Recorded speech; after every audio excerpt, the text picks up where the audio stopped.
கர்த்தர் உங்களை ஆஸ்வதிப்பார்.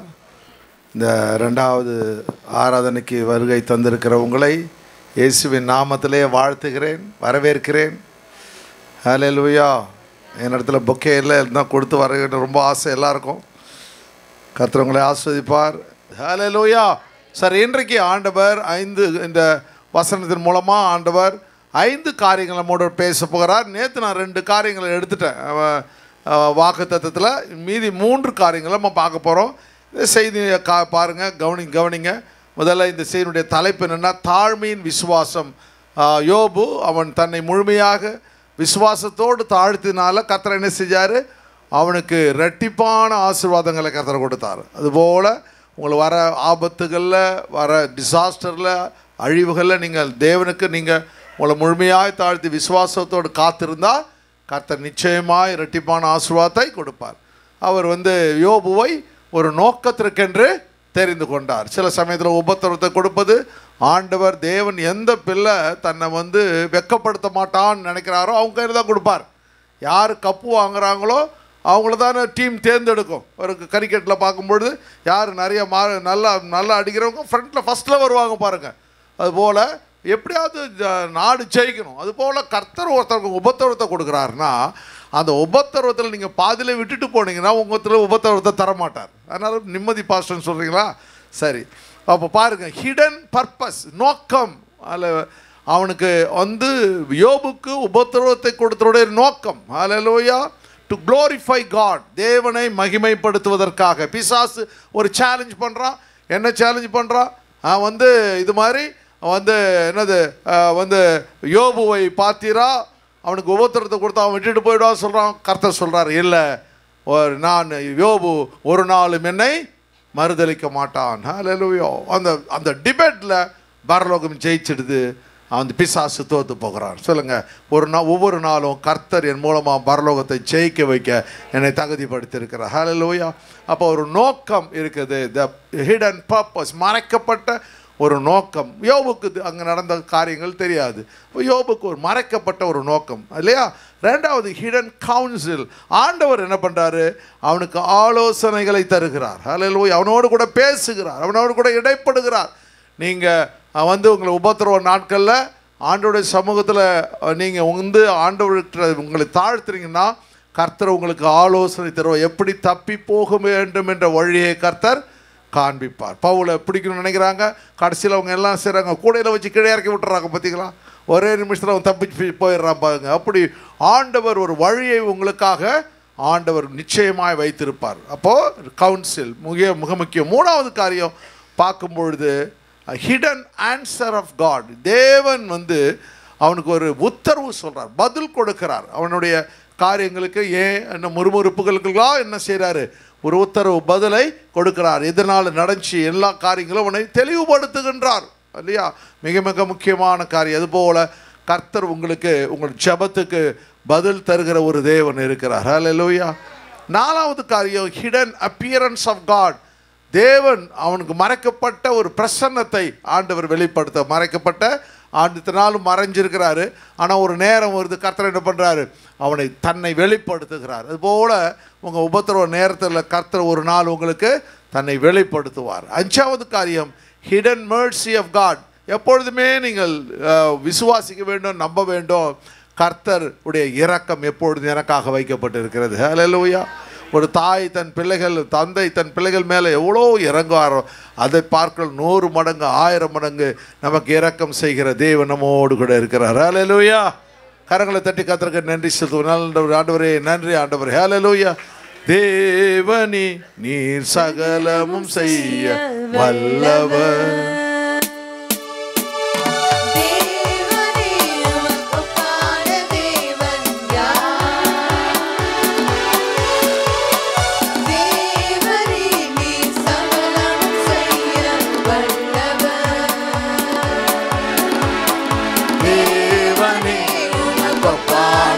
சேர்ந்து கரங்களை தட்டி உற்சாகத்தோடு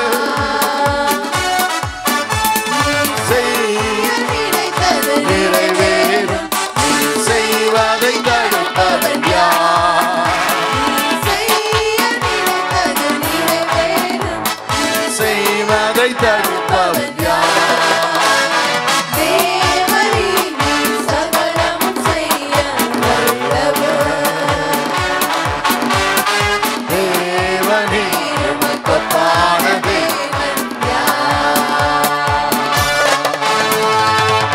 ஹல்லேலூயா, ஹல்லேலூயா. இந்த மாதம் முழுதும் நீங்க என்ன செய்யணும்? தேவன் எனக்கு சகலத்தையும் செய்ய வல்லவர். ஹல்லேலூயா. தேவன் சகலத்தையும் செய்ய வல்லவர். அவர் செய்ய நினைத்தது ஒன்றும் தடைபடாது அப்படின்னு சொல்லி திரும்ப திரும்ப ஆண்டவர்கிட்ட சொல்லிக்கொண்டே இருக்க வேண்டும். அதான் மூணாவது காரியத்தை நம்ம பார்க்க போகிறோம். இன்றைக்கு முதல்ல 2 காரியத்தில் நம்ம வாசித்தோம். முதல் 2 காரியம் வசனத்தை மட்டும் வாசிச்சிரும். அதுக்கப்புறம் நம்ம போய்டும். போன வாரத்தில் நேற்றே நம்ம பார்த்துட்டு வந்து முதல்ல 2 வசனத்தை மட்டும் வாசிங்க பிரதர். தேவரீ சகலத்தையும் செய்ய வல்லவர், நீர் செய்ய நினைத்தது. You know that you can do everything and that no purpose of yours can be withheld from you. நீ சகலத்தையும் செய்ய வல்லவர், நீ செய்ய நினைத்தது தடைபடாது என்பதை அறிந்திருக்கிறார். அப்ப purpose of God, ஆண்டவர் எதை செய்ய நினைத்தாரோ நிச்சயமாய் அதை நிறைவேற்றுவார். ஹல்லேலூயா. purpose, hidden purpose of God, தேவனுடைய நோக்கம் அங்க தெரிகிறது. அறிவில்லாமல் ஆலோசனை மறைக்கிற இவன் யார்? ஆகையால் நான் எனக்கு தெரியாததையும் என் புத்திக்கு எட்டாததையும் நான் அறியாததையும் அளப்பினேன் என்கிறேன். அப்ப தேவையில்லாத வார்த்தைகளை அவன் சொல்றான். கர்த்தர் அவனுக்கு ஆலோசனையை கர்த்தர் கொடுக்கிறார். Hidden council of God. தேவன் அவனுக்கு என்ன செய்யறாரு? ஒரு மறைக்கப்பட்ட ஆலோசனையை ஆண்டவர் அவனுக்கு சொல்லித் தருகிறத பார்க்குறோம். உங்கள் வாழ்க்கையில் எந்த பிரச்சனைகள் நீங்கள் இருந்தாலும் அந்த பிரச்சனைகள் எதுக்கு வந்துச்சு, ஏன் வந்துச்சு, எப்பொழுது முடியும்? நான் சொன்ன பற்றி அவங்களுக்கு ஒரு நாள் அப்போ ஆண்டவர் என்ன பண்ணார்? ஏன் ஆண்டவரே இந்த பிரச்சனை வந்து எத்தனை நாள் ஆண்டவரே இந்த பிரச்சனை அப்படின்னு கேட்கும்போது, நான் இந்த நம்ம சர்ச்சு மூடன உடனே வந்து என்ன பண்ணேன், வந்து ஆண்டவர்கிட்ட போயிட்டு என்ன செய்ய தெரியல போட்டு ஜெபத்தில் உட்காரும்பொழுது முதல் பைபிள் எடுத்த உடனே இது யோபு சாப்டர் 1ஆம் அதிகாரம் தான் வந்துச்சு. 1ஆம் அதிகாரம் 1ஆம் வசனம். அவன் தேசத்திலே யோபு என்னும் பேர் கொண்ட ஒரு மனுஷன் இருந்தான். அந்த மனுஷன் உத்தமனும் சன்மார்க்கனும் தேவனுக்கு பயந்து பொல்லாப்புக்கு விலகுகிறவனுமாய் இருந்தான். இந்த வசனம் வந்து எனக்கு கிடைச்சிச்சு. அப்போ நான் புரிஞ்சுக்கிட்டேன், ஒரு பெரிய உபத்திரவத்தில் கர்த்தர் நம்ம கொண்டு போக போறாரு. அந்த உபத்திரவத்தை ஆண்டவர் அனுமதிக்கிறாரு. அதனால நாம் என்ன பண்ண வேண்டும்? விசுவாசத்தோடு அதை எதிர்கொள்ள வேண்டும் என்பதை நான் புரிஞ்சு கொண்டேன். இப்போ பார்க்கும்பொழுது 42ஆம் அதிகாரத்துக்கு வந்தாச்சு. அப்படின்னா என்ன செய்யும்? 41 அதிகாரம் பாடுபட்டாச்சுன்னு அர்த்தம். 41 அதிகாரம் முடிஞ்சு போச்சு அப்படின்னு அர்த்தம் அப்படின்னு நான் விசுவாசிக்கிறேன். அதனால 42ஆம் அதிகாரத்தை சகலத்தையும் செய்ய வல்லவர், நீ செய்ய நினைத்த ஒன்றும் தரப்படாது. அப்போ ஆலோசனைகளை தேவன் என்ன செய்றாரு? அந்த இடத்துல தேவன் என்ன தருகிறார்? ஆலோசனைகளை தேவன் நமக்கு தர. ஆண்டவருடைய சமூகத்தில் இருக்கும் 3வது காரியம் தான் இப்போ நம்ம பார்க்குறோம். Hidden answer of God. தேவனுடைய பதில், உத்தரவு ஆண்டவர் கொடுக்கிறார். உத்தரவு ஆண்டவர் கொடுக்கிறார். சரி, 2 காரியத்தை நான் சொல்லிக் கொடுத்தேன் உங்களுக்கு நேற்று. என்னென்னா, what is council of God? தேவனுடைய ஆலோசனை என்னென்னா, what is the secret council of God? தேவனுடைய ரகசிய ஆலோசனைனா என்ன? 2 இருக்குது பைபிளில். ஒன்று ஆலோசனைனா எப்படின்னா, தேவ தூதர்களோடு சேர்ந்து, இப்போ நம்ம சிஎம் இருக்கார், பிஎம் இருக்காங்க, அவங்க என்ன பண்ணாங்க? மந்திரிகளோடு சேர்ந்து எல்லாரும் ஐஏஎஸ் கலெக்டருங்க எல்லாம் சேர்ந்து சில காரியங்களை ஆலோசனை செய்வாங்க. ஆனால் ஒரு சில ஆலோசனைகள் எப்படி இருப்பாங்க? இண்டிவிஜுவலாக எடுப்பாங்க. அவங்க என்ன நினைக்கிறாங்களோ அந்த இண்டிவிஜுவலாக எடுப்பாங்க. அதான் சீக்ரெட் கவுன்சில் ஆஃப் காட். அதே போல் தேவனும் தேவ தூதர்களை வைத்து ஒரு ஆலோசனை செய்வார். சில இடத்துங்களில் என்ன பண்ணுவார்? தேவனே இண்டிவிஜுவலாக, அதான் சீக்ரெட். அப்போ யாருக்கு எடுப்பாருன்னு போனவான்னு நேற்று பார்த்தோம். அது தனக்கு பயந்தவர்கள் நிமித்தமாக, உண்மையானவர்களுக்கு நிமித்தமாக.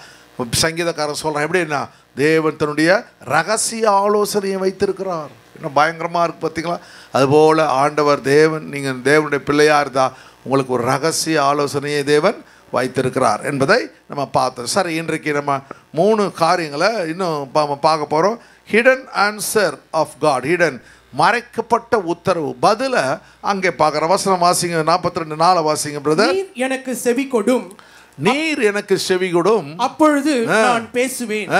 நான் உம்மை கேள்வி கேட்பேன், நீர் எனக்கு உத்தரவு சொல்லும். அப்போ யோபோட வாழ்க்கையில் என்னென்னலாம் நடக்குதுன்னு பார்த்தா, அவன் ஆண்டவர்கிட்ட நிறைய கேள்வியை கேட்குறான். அதே போல் ஆண்டவர் அவனை கேள்வியை கேட்குறாரு, பதிலை கொடுக்குறாரு. இப்போ 2 பேருக்கும் என்ன பண்ணுறது? ஒரு உறவு இருக்கிறத பார்க்க முடியும். சில சமயத்தில் ஆண்டவருக்கு நம்ம உண்மையாக இருக்கும் பொழுது சோதனைகள் வரும். ஏன் சோதனை வருதுன்னா, அந்த சோதனைகளில் ஆண்டவர் உங்களை என்ன பண்ணுவார்? மற்றவங்களுக்கு ஒரு எக்ஸாம்பிளாக வைப்பார். உங்களுக்கு எக்ஸாம்பிள். இப்போ பவுல் எழுதுகிறான் பார்த்தீங்களா?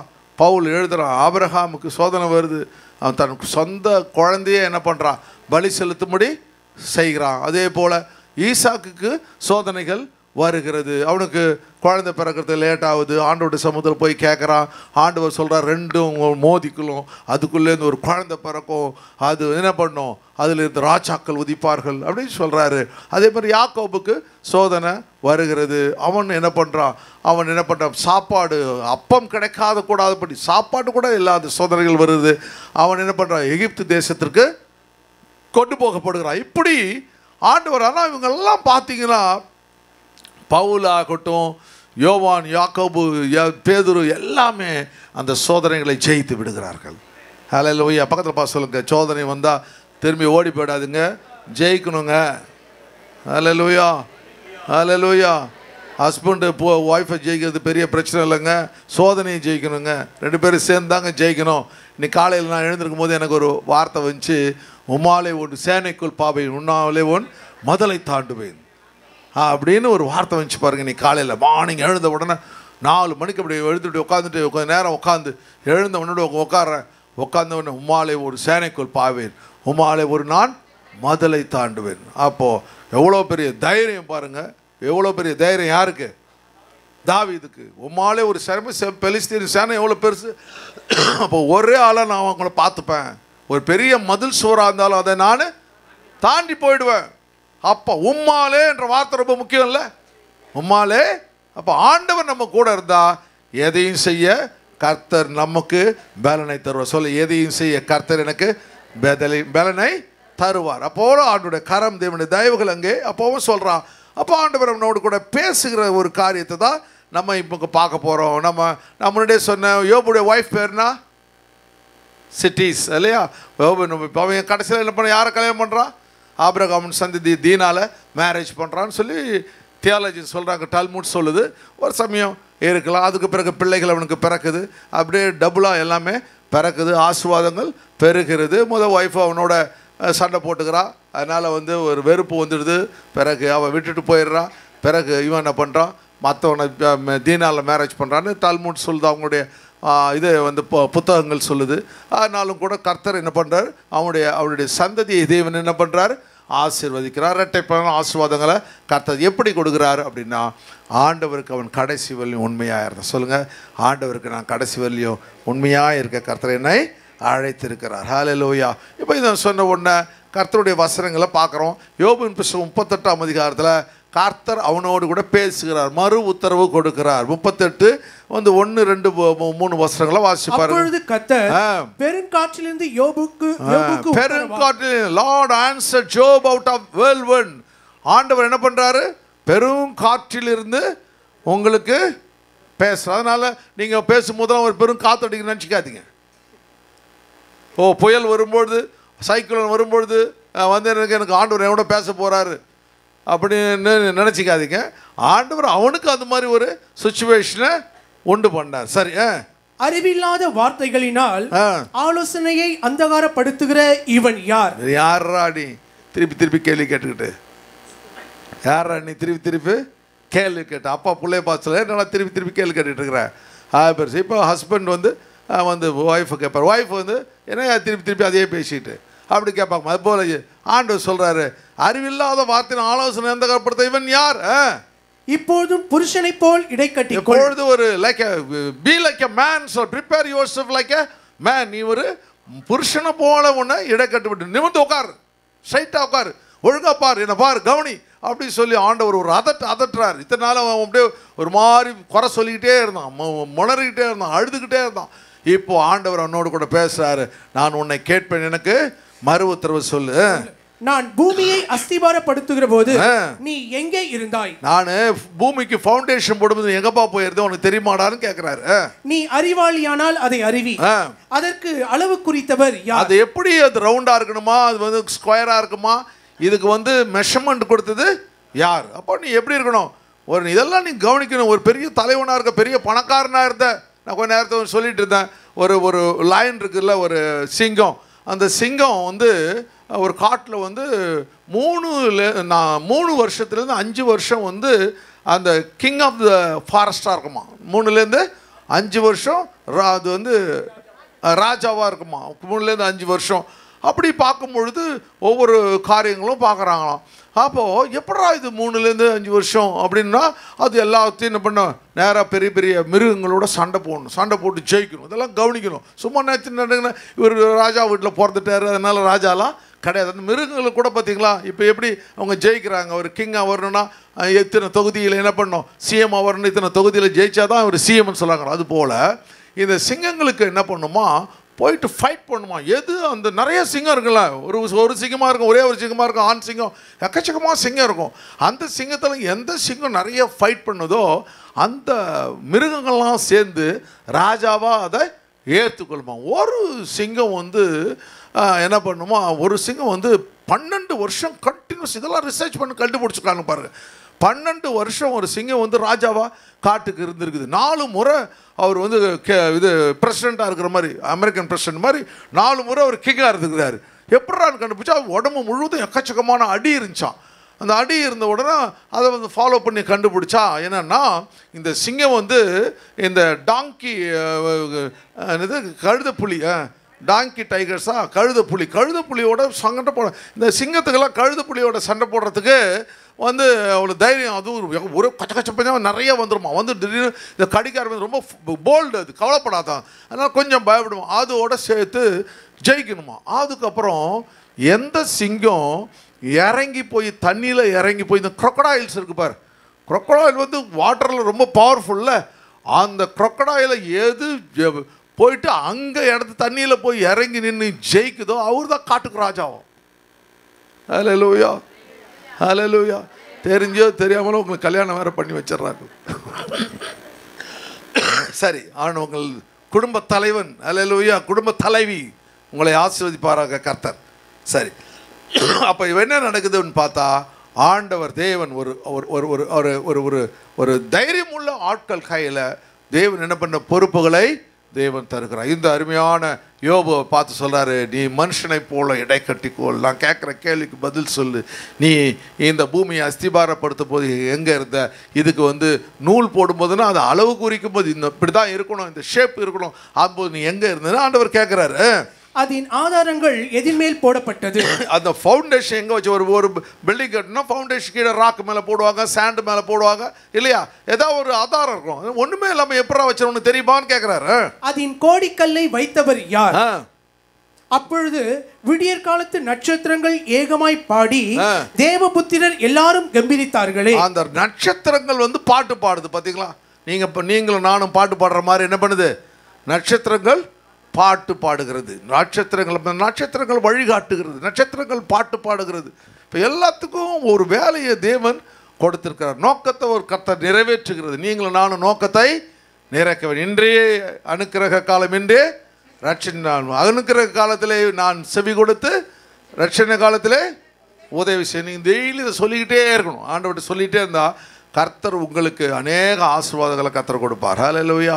சரி, அப்போ அதெல்லாம் சொல்றாரு பாருங்க. கர்ப்பத்திலிருந்து உதிக்கிறது போல் சமுத்திரம் புரண்டு வந்தபோது அதை கதவுகளால் அடைத்தவர் யார்? 11ஆம் வசனத்துக்கு போயிடுங்க. இம்மட்டும் வா, மிஞ்சி வராதே, இம்மட்டும் வா, மிஞ்சி வராதே, அலைகளின் பெருமை இங்கே அடங்க கடவது என்று நான் சொல்லுகிற போதும் நீ எங்கே இருந்தாய்? பாத்தீங்களா, அந்த ஓஷனுக்கு, அந்த சீக்கு, அந்த கடலுக்கு இவ்வளவு தூரம் தான் நீ அலை அடிக்கணும், இதுக்கு மேல தாண்டி வரக்கூடாதுன்னு அளவு குறித்தவர் யார்? ஹல்லேலூயா. எல்லாத்துக்கும் ஒரு கண்டிஷன், ஒரு டிசிப்ளினை கர்த்தர் வச்சிருக்கிறார். நமக்கு தான் டிசிப்ளினே கிடையாது. ஆண்டவர் ஒரு டிசிப்ளினை, ஒரு நேர்த்தியாக கர்த்தர் செய்கிறார். எல்லாம் அந்த வார்த்தைகளுக்கு கீழ்ப்படுகிறத பார்க்க முடிகிறது. தேவனுடைய திட்டங்களும் தயவுகளும் நம்ம மேலே தேவன் வைத்திருக்கிறாக. தேவனுடைய சமூகத்தில், ஆவியான சமூகத்தில் ஆண்டவர் அவனை கேள்வி கேட்கிறார், பதிலை ஆண்டவர் அவனே சொல்லுகிறத பார்க்க முடிகிறது. ஆண்டவர்கிட்ட அவன் போயிட்டு நேராக ஆபிரகாம் கூட கேட்குறான் பாருங்க, ஆண்டவரே ஒரு 30 நீதிமான்கள், நான் சாம்பலும் தூளுமானவன், ஒரு 30 நீதிமான் தான், நீர் வந்து சோதமா அழிக்க மாட்டீரா, 20 நீதிமான்களும் அழிக்க மாட்டேரா, 10 நீதிமான்கள் தான் அழிக்க மாட்டீரா அப்படின்னு சொல்லி ஆண்டவர்கிட்ட சில சமயத்தில் என்ன பண்ணுறா, ஒரு சில பேர்கள் என்ன பண்ணாங்க, ஆண்டவர்கிட்ட போய் பேசுகிற ஒரு அனுபவத்தை ஆண்டவர் கொடுத்துருக்கார். அதுபோல் கர்த்தர் உங்களுக்கு எனக்கும் பரிசுத்தவனுடைய நோக்கத்தை நீங்கள் நிறைவேற்றிங்கன்னா கர்த்தர் உங்களுக்கு ஆலோசனை கொடுப்பது மாத்திரமல்ல, உங்களோடு கூட பேச வல்லமை உள்ளவராக இருக்கிறார். ஹல்லேலூயா. ஒரு பெரிய ஆசீர்வாதத்தை தேவன் உங்களுக்கு மேலே வைத்திருக்கிறதை பார்க்க முடியும். 4வது காரியம் பாருங்க, ஹிடன் அப்பியரன்ஸ் ஆஃப் காட். தேவனுடைய மறைக்கப்பட்ட உத்தரவுகள், தரிசனங்கள். தேவன் என்ன பண்ணுறாரு? அடுத்தது உங்களுக்கு பேசிட்டு கர்த்தர் என்ன பண்ணுறாரு? உங்களுக்கு தரிசனங்களை கர்த்தர் கொடுக்கிறார். ஹல்லேலூயா. இந்த வசனத்தை வாசிங்க பார்க்கலாம். 42:5 வாசிங்க. என் காதினால் உம்மை குறித்து கேள்விப்பட்டேன், இப்பொழுதோ என் கண் உம்மை காண்கிறது. ஒரு நாள் நான் கேள்விப்பட்டேன், இப்பொழுது என் கண் காண்கிறது. have heard thee by the hearing of your ear, but now mine eyes see thee. ஆண்டவர் தேவன் இப்போ God made visible appearance. ஆண்டவர் அவனுக்கு ஒரு தரிசனத்தை காண்பிக்கிறார். எத்தனை பேர் தரிசனத்தை பார்த்துருக்கீங்க? தரிசனம் ஆண்டவரை பார்த்துருக்கீங்க. Very good. ஹல்லேலூயா. கர்த்தர் உங்களை ஆஸ்வதிப்பார். ஆண்டவர்கிட்ட தேவன் என்ன பண்ணுவார்? ஆண்டவர்கிட்ட நீங்கள் தரித்து இருக்கும்பொழுது ஆண்டவர் என்ன பண்ணுவார்? உங்களுக்கு தரிசனம். எத்தனை பேர் தேவனுடைய சத்தத்தை கேட்டிருக்கீங்க? Very good. ஒரு சில பேர் தேவனுடைய சத்தத்தை கேட்டிருக்கிறீங்க. ஆண்டவர் நிச்சயமாக உங்களுடைய சத்தத்தை ஆண்டவர் துணிக்க பண்ண வல்லமை. ஆண்டவர்கிட்ட நீங்கள் கேட்கணும், ஆண்டவரே இதெல்லாம் வேணும் அப்படின்னு கேட்டால் நிச்சயமாக உங்களுக்கு ஏனென்றால் அவர் உயிர் உள்ள தேவன். ஹல்லேலூயா. மரித்தேன் சதா காலங்களிலும் உயிரோடு கூட இருக்கிறேன். சொல்லுங்க, மரித்தார் சதா காலங்களிலும் எனக்காக உயிரோடு கூட இருக்கிறார். மீண்டும் அவர் வரப்போகிறார். சொல்லுங்க, மீண்டும் அவர் வரப்போகிறார். ஹல்லேலூயா.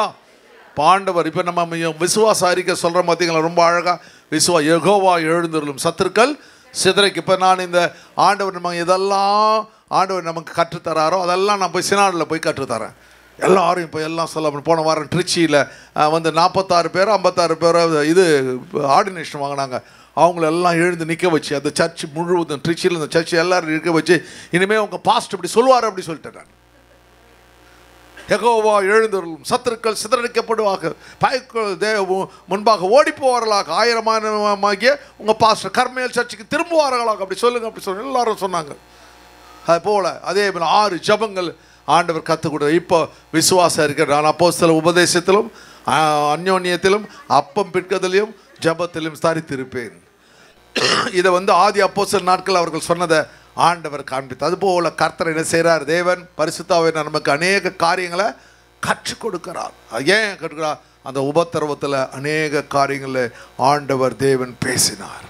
அதனால் கர்த்தருடைய திட்டங்கள் அங்கே நிறைவேறுகிறத பார்க்க முடிகிறது. ஆண்டவருடைய திட்டங்கள் நம் மூலமாக ஆண்டவர் தேசத்திற்கு கொண்டு செல்வார். மோசேயோட ஆண்டவர் பேசுகிறார் பாருங்க. மீரியாமோ ஆரோனும் மோசைக்கு எதிர்த்து போகும்பொழுது அவர் என்ன பண்ணுவார்? நேராக ஆசரிப்பு கூடத்துக்கு வான்னு கூப்பிடுவார். பார்த்தீங்களா? நம்பர்ஸ் சாப்டர் 12 பார்க்கும்பொழுது ஆசரிப்பு கூட அங்கே ஆண்டவர் அவர்களுக்காக காத்திருப்பார். அதுதான் எனக்கு ரொம்ப பிடிச்ச நான் சர்ச்சுக்கு இந்த வசனம் தான் என்னை தொட்டுச்சு அந்த நாட்களில் சர்ச்சுக்கு லேட்டாக போகக்கூடாது. இந்த வசனம் தான் தொட்டுச்சு. ஆண்டவர் கூப்பிட்ட உடனே அங்கே போனோம்னா அங்கே இருப்பார் பாருங்க. கர்த்தர் மேகத்தூணில் இறங்கி கூடாரவாசல் நின்று ஆரோனை மீற கூப்பிட்டு அவர்கள் இருவரும் அங்கு போனார்கள். ஹல்லேலூயா, ஹல்லேலூயா. அதுக்கு முன்னாடி வாசத்தில் பாருங்க. அது முன்னாடி வாசல் 5 சடுதியிலே கர்த்தர் மோசேயையும் ஆரோனையும் மிரியாமையும் நோக்கி, நீங்கள் 3 பேரும் ஆசரிப்பு கூடாரத்திற்கு புறப்பட்டு வாருங்கள் என்றார். 3 பேரும் போனார்கள். ஆசரிப்பு கூடாரம் எங்க இருக்குதுங்க?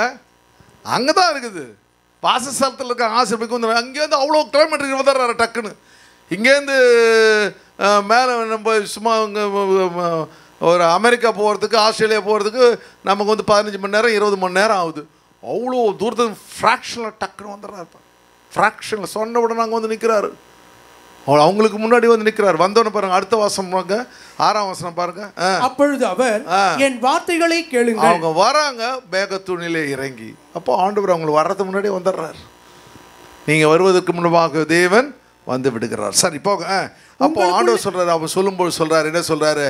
நான் இவங்ககிட்ட முகமுகமாய் பேசுகிறேன், முகமுகமாய் பேசுகிறேன். தரிசனத்தில் இல்லை, சொப்பனத்தில் இல்லை, நான் உங்கள்கிட்ட முகமுகமாய் பேசுகிறேன். அதுபோல் கர்த்தர் நீங்களும் நான் ஆண்டவருடைய சமூகத்தில் இருந்தால் கர்த்தர் முகமுகமாய் பேசுவார். ஹல்லேலூயா. இவர் என்னுடைய நேசகுமாரர் மேல் நான் பிரியமாய் இருக்கிறேன். அப்படியே பேசுகிறார் பாருங்க, முகமுகமாய் பேசுகிறார். அதுபோல் கர்த்தர் உங்களோடும் என்னோடும் முகமுகமாய் பேச வல்லமை உள்ளவராக இருக்கின்றார். சரிந்த வசனங்களை வாசிக்கும் பொழுது, இந்த யோபின் புத்தகம் 19ஆம் அதிகாரத்தில் வாசிக்கும் பொழுது நிறைய குறைகளை சொல்லுவோம். எக்கச்சக்கமான குறைகளை சொல்லுவோம் பாருங்க. தேவன் என்னை கவிழ்த்து தம்முடைய வலையை என்மேல் வீசினார் என்று அறியுங்கள். அவர் இவர் போய் சொல்றாரு, எனக்கு ஏன் அந்த பிரச்சனைலாம் வந்துச்சுன்னா தேவன் என்னை கழுத்து போட்டார், என் மாதிரி ஒரு வலையை போட்டு பிடிச்சி வச்சிட்டார் அப்படின்னு சொல்லி சொல்கிறான். ஆண்டவர் தேவன் இதை அனுமதிச்சார் அப்படின்னு சொல்ல கற்றுக்கணும். உங்கள் வாழ்க்கையில் எது நடந்தாலும் ஆண்டவர் சொல்லணும், ஆண்டவரே இது என் வாழ்க்கையில் நீர் அனுமதிச்சார், ஆண்டவரே இதில் ஆண்டவரை தப்பித்து போவதற்கு ஆண்டவரே இதில் இருந்து மேற்கொள்ளுகிற பலத்தை எனக்கு தாங்க. அப்படி தானே நம்ம கேட்கணுமா ஒழிய நம்ம வேறு எந்த முறுமுறுப்பும் ஒரு நாளும் ஆண்டவர்கிட்ட செய்யக்கூடாது. எனக்கு வந்து அதிகமாக நான் இந்த 7 வருஷத்தில் முறுமுறுக்கலை. ஏன் முறுமுறுக்கல்னா இதெல்லாம் முன்னாடி நான் படிச்சிட்டேன். அப்புறம் ஆண்டவர் என்ன சொல்லுவாங்க, இடைக்கட்டிக்கொள், புருஷனை போல் உட்காரு அப்படின்னு வர நம்மகிட்ட இதெல்லாம் சொல்லுவார். தெரிஞ்சு நான் என்ன பண்ணிட்டேன், அப்பா வேணவே வேணாம், பெகமோத்தை பார்த்தாயா லிவிலிதானை பார்த்தாயான்னு சொல்லுவார். அதனால் வேணாம் அப்பான்ட்டு எதுவுமே அவர் முறுமுறுக்கல. ஆண்டவரே நீர் எப்போ ஆண்டவரை சித்தமாக அந்த சித்தத்தை நீர் நிறைவேற்றும். சரி பாருங்க, அப்போ அவன் சொல்கிறான் பாருங்க, நிறைய காரியங்கள் சொல்கிறான். இதோ கொடுமை என்று கூப்பிடுகிறேன், கேட்பார் ஒருவரும் இல்லை, கூக்குரல் இடுகிறேன், நியாய விசாரணை இல்லை.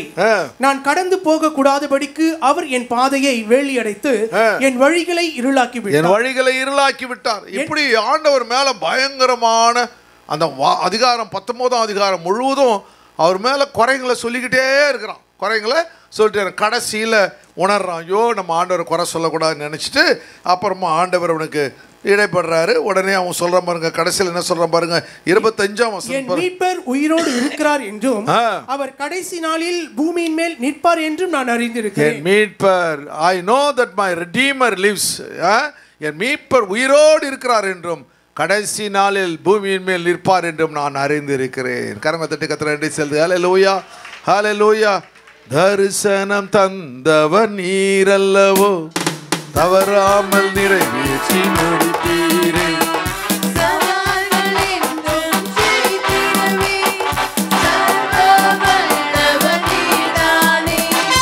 தரிசனம் எல்லா கரங்களையும் உற்சாகத்தோடு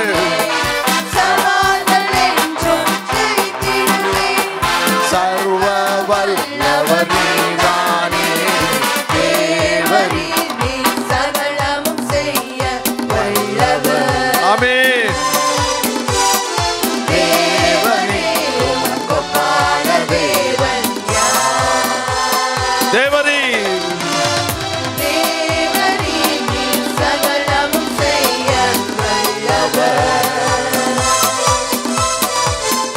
கரங்களை வைத்து பாடுங்க.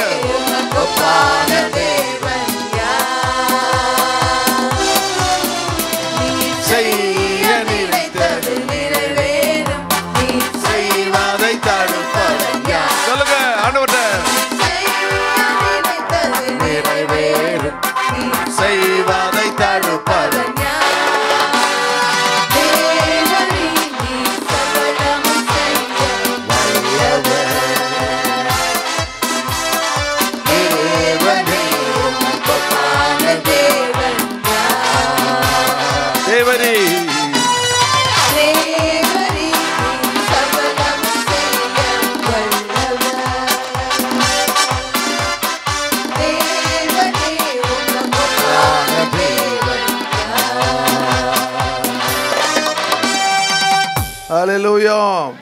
பாருங்க, வாசிங்க அந்த வசனத்தை வாசிங்க. அவரை நான் பார்ப்பேன், அந்நிய கண்கள் அல்ல, என் கண்களே அவரை காணும். என் கண்களே, அதுக்கு முன்னாடி வாசிச்சியா, என் தோல் முதலானவைகள் அழுகி போன பின்பு நான் என் மாம்சத்தில் இருந்து தேவனை பார்ப்பேன். என் மாம்சத்தில் இருந்து நான் தேவனை பார்ப்பேன். ஒரு ஃபெய்த் கன்ஃபெஷன் சொல்றான் பாருங்க, மாம்சத்து தேவனை பார்ப்பேன். அவரை நானே பார்ப்பேன், அந்நிய கண்கள் அல்ல, என் கண்களே அவரை காணும், என் கண்களே அவரை காணும்.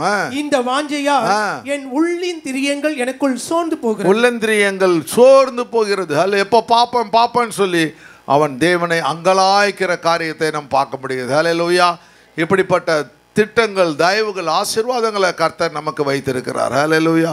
சில சமயத்தில் கர்த்தர் ஒரு சில பேருக்கு அநேக பெரிய பிரச்சனைகளை கொடுப்பார். ஒரு சில நீங்கள் பைபிளில் பார்க்கும்பொழுது ஒரு சில பேருக்கு எலியா பாருங்கள், எலிசாவை பாருங்கள், எல்லாருக்கும் ஆபிரகாமை பாருங்கள், எல்லாம் அந்த டாப் லெவலில் இருக்கிற ஆட்கள் எல்லாம் பாருங்கள்.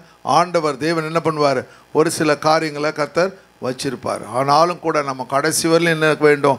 விசுவாசத்தோடு நம்பிக்கையோடு நாம் என்ன பண்ணுறோம்? செயல்பட வேண்டும். ஆண்டவரை கேட்கணும், ஆண்டவரே உடைய திட்டங்களும் தயவுகளும் நாம் செய்ய வேண்டிய வேலையை செய்து கொண்டே இருக்க வேண்டும். நம்ம என்ன பண்ணக்கூடாது? ஒரு நாளும் சோர்ந்து போகவே கூடாது. இந்த ஜாப்பனீஸ்லாம் வந்து என்ன பண்ணுவாங்க, அந்த இது சைனீஸ் ஜாப்பனீஸ்லாம் என்ன பண்ணுறாங்களா, அந்த வயல்களில் என்ன பண்ணுறாங்க, புறாக்களை வளர்க்குறாங்களாம். அந்த புறாக்களை வளர்த்த உடனே அந்த புறாக்கள் போயிட்டு என்ன பண்ணுது, அது போயிட்டு காலையில் அவுத்து விட்றாங்களாம். அந்த போயிட்டு நேராக போயிட்டு ஈவினிங் நிறைய புறாவை கூப்பிட்டுட்டு வந்துடுது. கூப்பிட்டு வந்து நிறைய புறாக்களை அழகாக கூப்பிட்டு வந்த புறாக்களை மார்க்கெட்டில் வித்துடுறாங்க. மார்க்கெட்டில் வித்தர்றாளுக்கு பாருங்க, எல்லாம் புத்திசாலிக்கு பாருங்க, அருமையான புத்திசாலிக்கு பாருங்க. நமக்கு நான்லாம் வளர்த்த நமக்கு அந்த புத்தி வரல, இப்படி பெருசு பெருசாக ஆகிட்டே இருந்தேன். அழகாக கூப்பிட்டு வந்த புறாலாம் வித்தர்றா பாருங்க. அது நல்லா புரிஞ்சுக்குது, இது நல்லா ஒழுங்கு, இது நமக்கு நம்ம உதவி செய்யுது, அதனால் இந்த புறா வைக்கணும், அது என்னைக்கு போகும் தெரியாது, அதை வித்துரும். அதுபோல் நீங்கள் என்ன செய்யணும்? ஆண்டவருக்கு புதிய ஆத்துமாக்களை கொண்டு வர வேண்டும். ஹல்லேலூயா. அந்த புறாக்கள் அந்த ஓனருக்கு உண்மையாக இருக்குது, அந்த புறாக்கள் அந்த எஜமானனுக்கு உண்மையாக இருக்குது போல நீங்களும் நானும் நம்முடைய எஜமானருக்கு உண்மையாக இருக்கணும். ஆண்டவர் சொல்லுங்க, ஆண்டவரே உமக்காக எதையும் செய்ய நீர் அழைத்திருக்கிற ஆண்டவரே, நம்முடைய திட்டம் ஒவ்வொரு நாளும் நிறைவேறும் ஆண்டவரே, என்னை கொண்டு பெரிய காரியங்களை செய்வோம். ஹல்லேலூயா, ஹல்லேலூயா. தடைகளை உடைப்பவர் நீர்தானே, தடுப்பவர் யார்?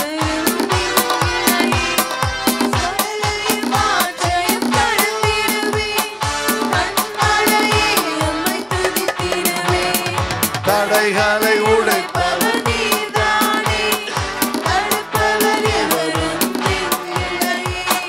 கடலையும் காற்றையும் கடந்திடுவே, கன்மலையை உம்மை துதித்திடுவே. தேவனே சகலம் செய்ய வல்லவர், தேவனே உமக்கொப்பான தேவன் யார்? தேவனே சகலம் செய்ய வல்லவர். ஆமென். தேவனே உமக்கொப்பான தேவன் யார்? செய்ய நினைத்தது நிறைவேறும், நீ செய்வதை தடுப்பவன் யார்? சொல்லுங்க ஆண்டவர்ட்ட, செய்ய நினைத்தது நிறைவேறும், நீ செய்வதை தடுப்பவன். நீ செய்ய நினைத்தது நிறைவேறும், நீ செய்ய நினைத்தது நிறைவேறும், நீ செய்வதை தடுப்பவன் யார்? நீ செய்ய நினைத்தது நிறைவேறும், நீ செய்வதை தடுப்பவன் யார்? ஹல்லேலூயா. தேவரீர் சகலத்தையும் செய்ய வல்லவர், நீ செய்ய நினைத்தது ஒன்றும் தடைபடாது. ஹல்லேலூயா. ஹிடன் mercy of God, தேவனுடைய மறைக்கப்பட்ட இரக்கம். கடைசியா ஆண்டவர் தேவன் 5வது காரியம், ஆண்டவர் உங்களுக்கு என்று ஒரு இரக்கத்தை வைத்திருக்கிற. வசனத்தை வாசிங்க, 6ஆம் வசனம். ஆகையால் நான் என்னை அருவருத்து தூளிலும் சாம்பலிலும் இருந்து மனஸ்தாபப்படுகிறேன் என்றான். மனஸ்தாபப்படுகிறேன் என்றான். இப்போ 42ஆம் அதிகாரத்துக்கு வந்துடுறான். கடைசியில் சொல்ல, ஆண்டவரே நீ சகலத்தையும் செய்ய வல்லவர், நீ செய்ய நினைத்து ஒன்றும் தடைபடாது. அவனுடைய எல்லா காரியத்தையும் சொல்லிடுற. ஆண்டவரே நான் வீணான வார்த்தைகளை சொன்னேன், இப்படி சொன்னேன், பதில் நீ என்னோட கூட பேசினேன், எல்லாத்தையும் அவன் சொல்லிவிடுகிறான். கர்த்தருடைய திட்டத்தில் தேவாதி தேவனுடைய இரக்கத்தை அவன் பெற்றுக்கொள்கின்றான். ஆவியானவருடைய ஆசீர்வாதங்களை அவன் ஒவ்வொரு நாளும் பெறத்தக்கதாய். 40ஆம் வசனத்தை வாசிங்க. அப்போ அவன் ஆண்டவர் சொல்றாரு, ஆண்டவர் 2ஆம் கர்த்தர் யோபுவுக்கு உத்தரவாக சர்வ வல்லவரோடு வழக்காடி அவருக்கு புத்தி படிப்பிக்கிறவன் யார்? சர்வ வல்லவரோடு வழக்காடி. அப்போ ஆண்டவரோட நம்ம சண்டை போட்டு ஜெயிக்கவே முடியாது. ஆண்டவரோட ஏன் ஆண்டவரே செய்யலை, எதுக்கு செய்யலை ஆண்டவரே, எதுக்கு இப்படி பிரச்சனை வருது, ஆண்டவர் உங்களுடைய பிள்ளை தான் ஆண்டவரே, ஞானஸ்தானம் எடுத்தேன், பரிசுத்த அபிஷேகத்தை பெற்ற, சபைக்கு ஒழுங்காக வர, ஏன் ஆண்டவர் சொல்ல ஒரு நாள் என்ன பண்ணக்கூடாது, சண்டை போடு ஜெயிக்க முடியாது. ஆண்டவர் சொல்கிறாரு, என்னோட கூட நீ வழக்காடாதே.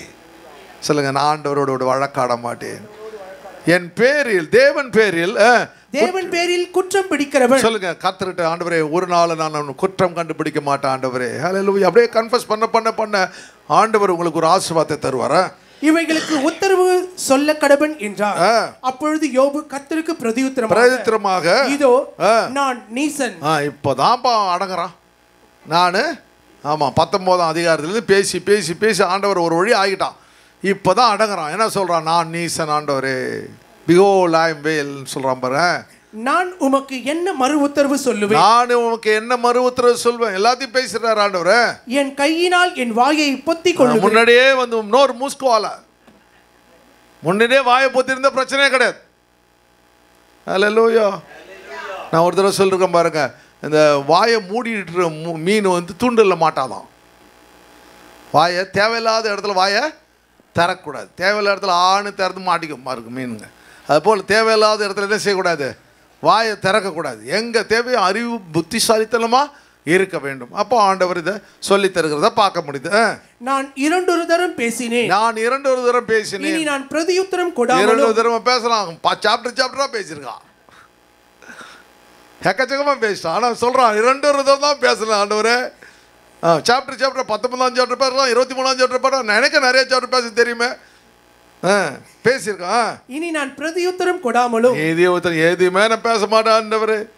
Once I have spoken I will not answer. இனிமேல் வாயே திறக்க மாட்டேன், எதுவுமே பேச மாட்டேன். நீர் செய்ய நினைத்தது ஒன்றும் தடைபடாது. ஹல்லேலூயா. நீர் நிச்சயமாய் நல்ல காரியங்கள் எனக்கு செய்வீர். ஹல்லேலூயா. இந்த மார்ச் மாசத்துல கர்த்தர் செய்ய நினைத்தது ஒன்றும் தடைபடாது. ஆண்டவர் பெரிய காரியங்களை செய்ய வல்லமை உள்ளவராக இருக்கிறார். அப்படியே சொல்லுங்க ஆண்டவர்கிட்ட, நல்லா கன்ஃபஸ் பண்ணுங்க. ஹல்லேலூயா. I know that you can do everything. ஹல்லேலூயா. கர்த்தரால் செய்ய முடியாது ஒன்றுமில்லை. அப்புறம் சொல்லுங்க.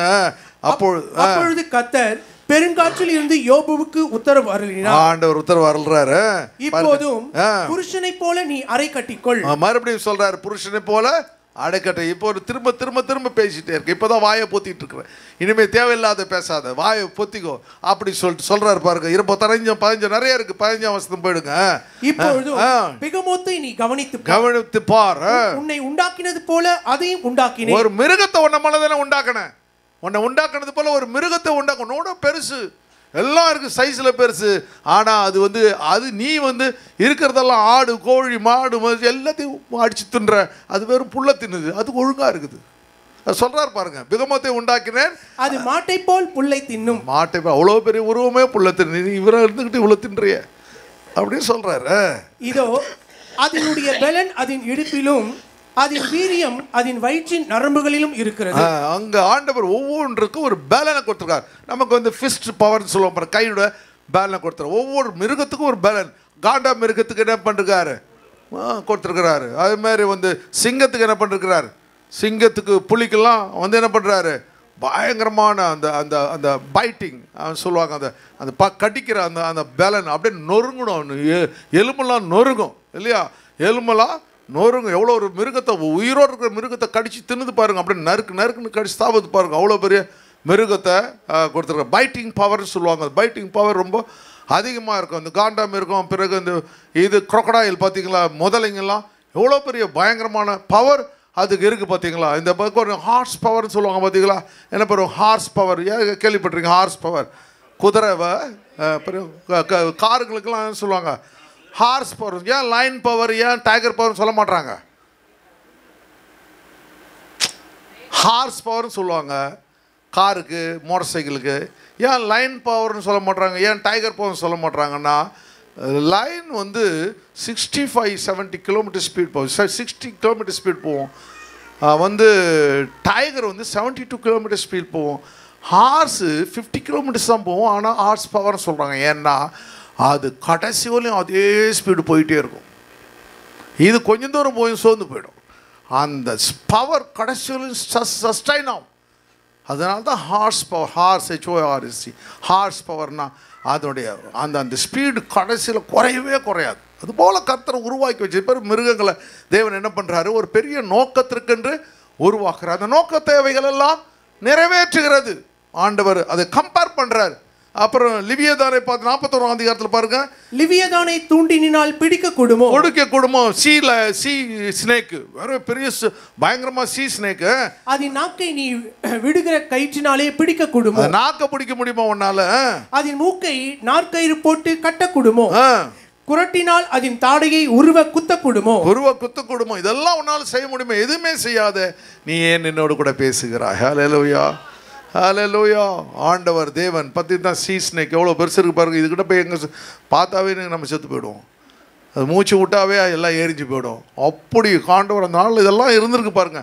நமக்காக இதெல்லாம் அந்த பூமியில் முன்னாடி இருந்திருக்கிறதெல்லாம் அழிச்சு போட்டார். நாம் எதுக்கு தேவையோ அதுக்கு மட்டும் வச்சுட்டு அதெல்லாம் அழிச்சு போட்டார். கம்ப்ளீட்டாக போட்டு எல்லாத்தையும் அழிச்சு போட்டு கர்த்தர் நமக்காக இந்த பூமியை உருவாக்கினார். ஹல்லேலூயா. அதனால் நம்ம எப்படி இருக்க வேண்டும்? ரோமரின் புஸ்தகம் 8ஆம் அதிகாரம் சொல்லுது, 11ஆம் வசனம் பாருங்கள். அன்றியும் இயேசுவை மரித்தோரிலிருந்து எழுப்பினோட ஆவி உங்கள் வாசமாக இருந்தால், கிறிஸ்துவை மரித்தோரிலிருந்து எழுப்பினோர் உங்கள் வாசமாக இருக்கிற நம்முடைய ஆவினாலே சாவுக்கு ஏதுவான உங்கள் சரீரங்களை உயிர்ப்பிப்பார். ஹல்லேலூயா.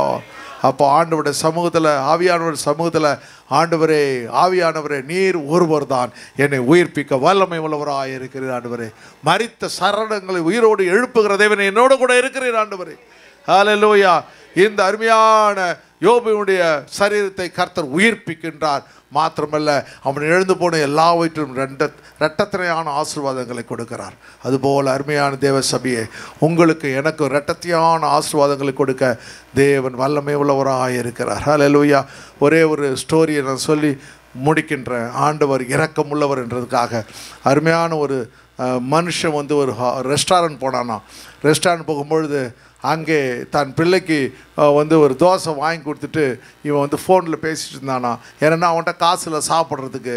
அப்போ கொஞ்ச நேரம் கழிச்ச உடனே அந்த ரெஸ்டாரண்ட் ஓனர் என்ன பண்ணாரா, இவங்ககிட்ட காசு வாங்கிக்கவே இல்லையா, திரும்ப காசு வாங்கிக்கல, பில்லு கொடுத்துரும் வாங்கலையா. அப்போ அவன் கேட்டான், ஏன் வாங்கலை அப்படி சொன்னா. அவர் சொன்னாராம், நீ ஃபோனில் பேசிகிட்டு இருக்கும்போது நான் கவனித்தேன், உன் பிள்ளைக்கு இன்றைக்கி பர்த்டே, அதனால் ஹோட்டலுக்கு கூட்டு வந்து இதை வாங்கி கொடுக்குற. உன் மனைவி பட்னியாக இருக்கிறா, இன்னொரு பிள்ளை பட்னியாக இருக்குது, நீயும் பட்னியாக இருக்கிற. அதை நான் நீ ஃபோன் பேசும்போது புரிஞ்சுக்கிட்டேன். கவலைப்படாத, இதில் 3 தோசை இருக்குது, நீங்கள் 3 பேரும் சாப்பிட்டு பர்த்டே கொண்டாடுங்கண்டாராம். ஒரு மனுஷனே, ஒரு ஹோட்டல் ஓனரே அப்படி இருந்தால் உங்களை உருவாக்கிய தேவன், ஹல்லேலூயா, வானத்தையும் பூமியையும் படைத்த தேவன், உலக தோற்றத்துக்கு முன்பாக உங்களை என்னையும் கண்டெடுத்த தேவன் நம்மையில் எவ்வளோ இரக்கமுள்ளவராக இருக்கிறார். யோபுடைய சரீரத்தை எப்படி உயிர்ப்பித்தாரோ அதுபோல் உங்களோட வியாபாரங்களை, உங்களுடைய வேலை ஸ்தலங்களை, உங்களோட குடும்பத்தை, உங்களோட வாழ்க்கையை தேவன் உயிர்ப்பிக்க வல்லமை உள்ளவராக இருக்கிறார். ஹல்லேலூயா.